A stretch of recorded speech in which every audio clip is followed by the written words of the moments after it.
Today we will study the third major part of the new economic policy, that is globalization.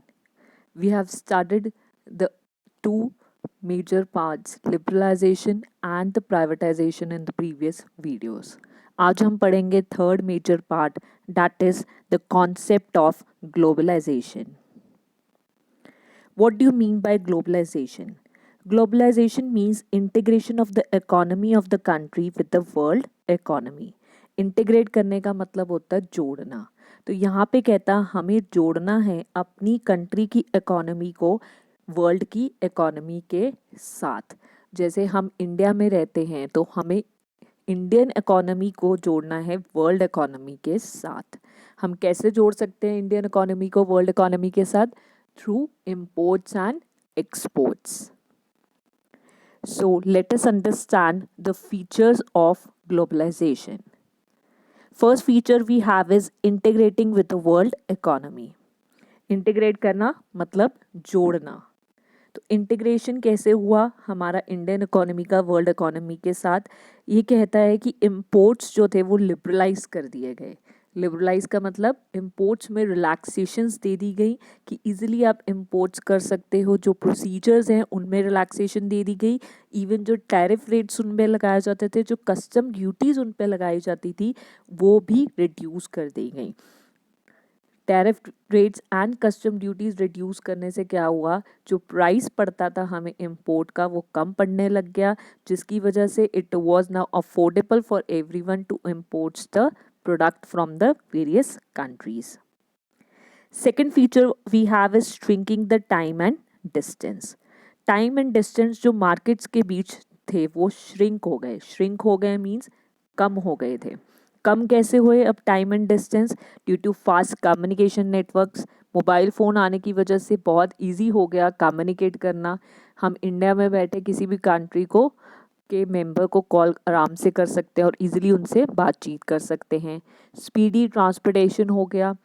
Air flights चलने लग गई, ठीक है.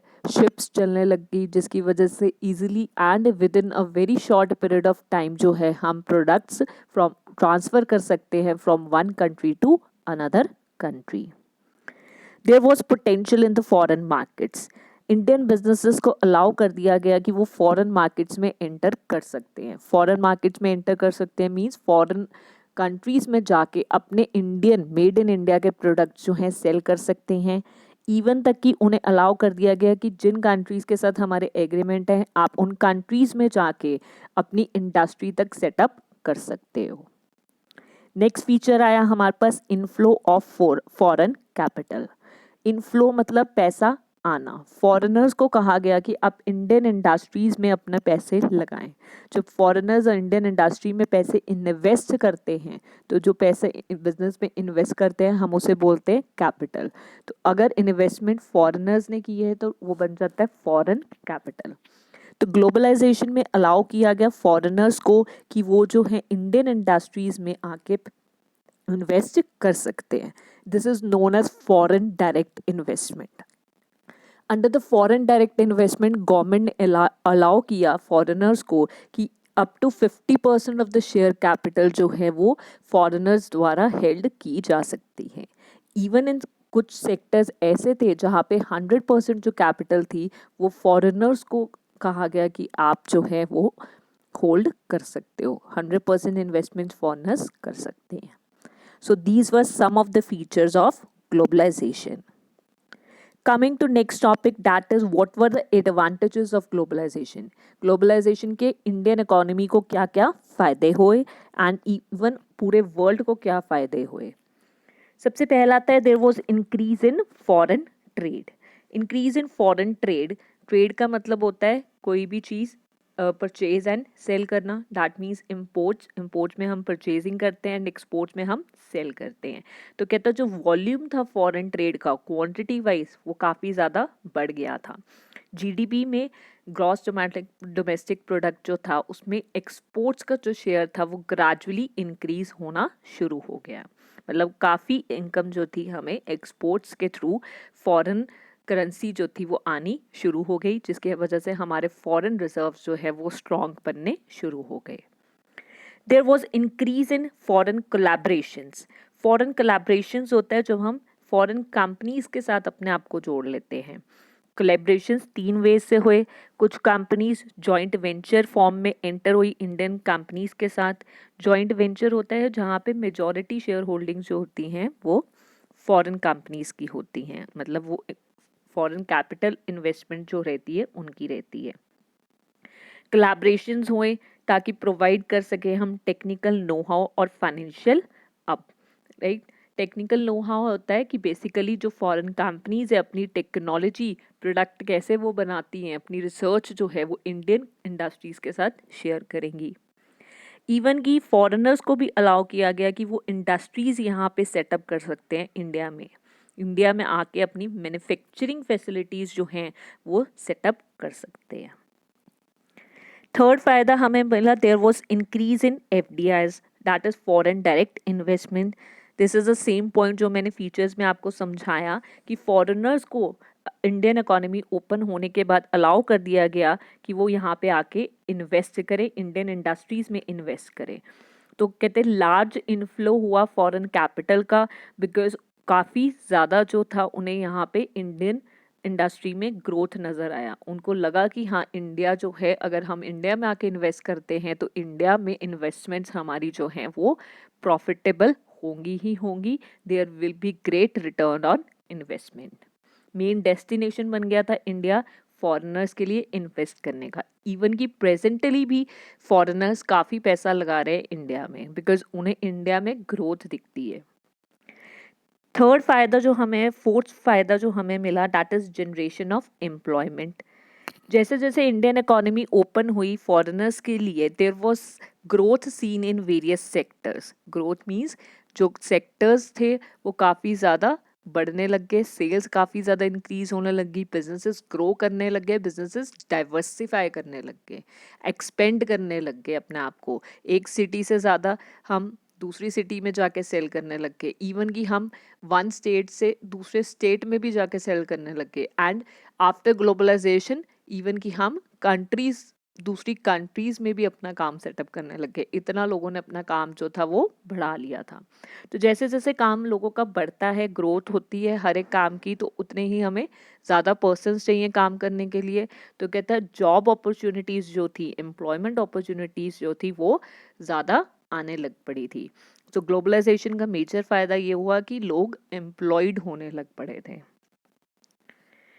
एक और फ़ायदा है जो हमारी इंडियन इकोनॉमी को हुआ, that is improved standard of living. MNCs I, multinational companies, उन्होंने यहाँ पे सेटअप की इंडस्ट्रीज, इवन इम्पोर्ट्स होने लग पड़े थे। तो better quality goods at lower prices जो थे इंडियन लोगों के लिए अवेलेबल होने लग पड़े थे। तो there was a huge demand from the middle class sector. तो उनका जो स्टैंडर्ड ऑफ लिविंग था वो भी सुधरने लग पड़ा था। अब जहाँ हर चीज़ के फ़ायदे वहाँ हर चीज़ के नुकसान भी होते हैं।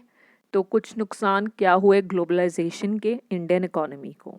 सबसे पहला, कंपटीशन फेस करना पड़ा डोमेस्टिक इंडस्ट्री को। डोमेस्टिक होती है जो हमारी इंडियन इंडस्ट्री थी, उन्हें कंपटीशन फेस करना पड़ा।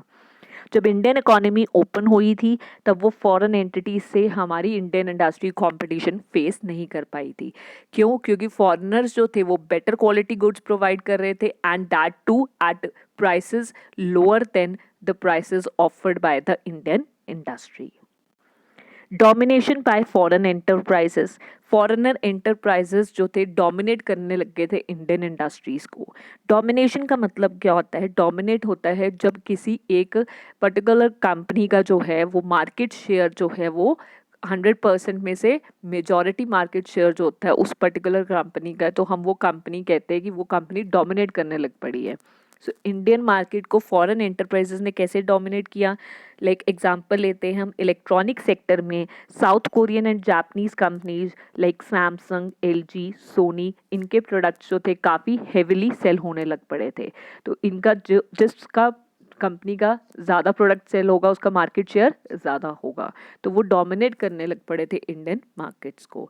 सिमिलरली सॉफ्ट ड्रिंक सेक्टर में Pepsi, Coca Cola, these companies were selling huge products in India. So उनका market share compare to Indian industries जो था वो ज़्यादा हो गया था। So they were dominating the market.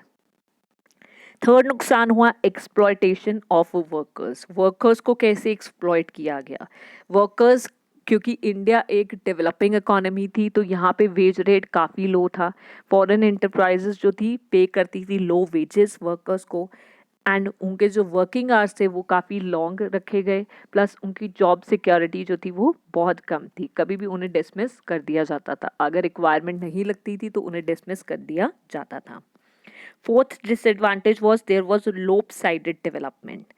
कहता है एमएनसीज जनरली एंटर उस सेक्टर्स में जाके खुश होती हैं, उन सेक्टर्स में इन्वेस्ट करके खुश होती हैं जहाँ पे उन्हें प्रॉफिट दिखता है, जहाँ पे उन्हें लगता है कि वो जल्दी से प्रॉफिट अर्न कर लेंगी, जहाँ पे उनको लगता है इन्वेस्टमेंट्स का रिटर्न उन्हें जल्दी मिल जाएगा, वहाँ पे वो इन्वेस्ट करके ज़्यादा खुश होते हैं। तो जो do not generally commit funds जहाँ पे लॉन्ग टर्म की इन्वेस्टमेंट रिक्वायर्ड होती है, बिकॉज उन्हें लॉन्ग टर्म तक के लिए वो वेट नहीं करते हैं, वहाँ पे उनकी डिमांड ज़्यादा रहती है जहाँ पे प्रॉफिट्स जो हैं उनको ज़्यादा मिले, राइट। तो वो ज़्यादा खुश होते थे कि जहाँ पे उन्हें रिटर्न जल्दी मिलेगी वहाँ पे वो पैसा लगाएं।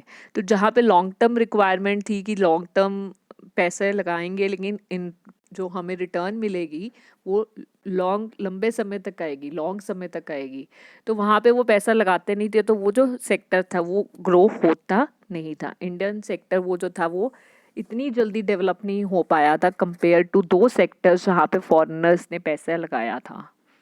सो ये मेजर डिसएडवांटेज था, बिकॉज वो सेक्टर्स जो थे वो आज भी कहीं ना कहीं अंडर डेवलप्ड ही रह गए हैं, वहाँ पे डेवलपमेंट नहीं हुई है। So that's the end of the topic. आज हमने जो न्यू इकोनॉमिक पॉलिसी के मेजर पार्ट से लिबरलाइजेशन, प्राइवेटाइजेशन, ग्लोबलाइजेशन तीनों पार्ट्स डिस्कस कर लिए हैं। If you have any query then you can ask in the comment section. Please also subscribe my channel and hit the like button and also hit the bell icon. Then only you will get notified whenever I will upload the next video. Thank you so much.